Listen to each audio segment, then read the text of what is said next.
बनौले बड़ू भोरही से मुँह लटकौले बड़ू खाना पीना ना बनौले बड़ू भोरही से मुँह लटकौले बड़ू सब कहा ये हो सजनिया चले के बात तू चला बोले बम बोलत चला धीरे धीरे डोलत चला बोले बम बोलत चला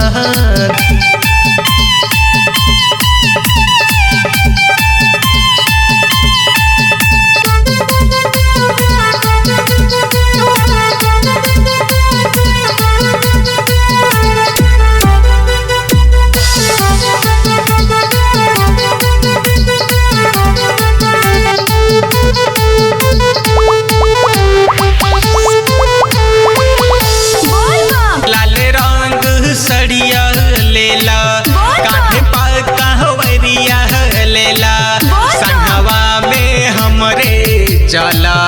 भक्ति के लहरिया लेला भक्ति के लहरिया लेला रंग सड़िया लेला कांधे पर कांवरिया लेला संगवा में हमारे चला भक्ति के लहरिया लेला भोला के दर्शन से को जाला सब कर भाला धीरे धीरे डोलत चला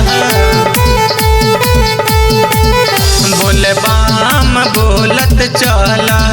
बोले बम बोलत चला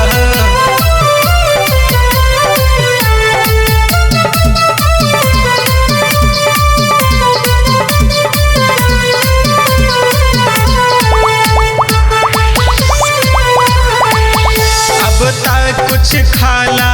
रानी कांवर उठाला रानी गंगा के तीरे से हो चल के तू भरला पानी चल के तू भरला पानी अब तक कुछ खाला रानी कांवर उठाला रानी गंगा के तीरे से हो चल के तू भरला पानी बाकी सिलेंडर के साथ तू बोला बोल बम बोला धीरे धीरे डोलत चला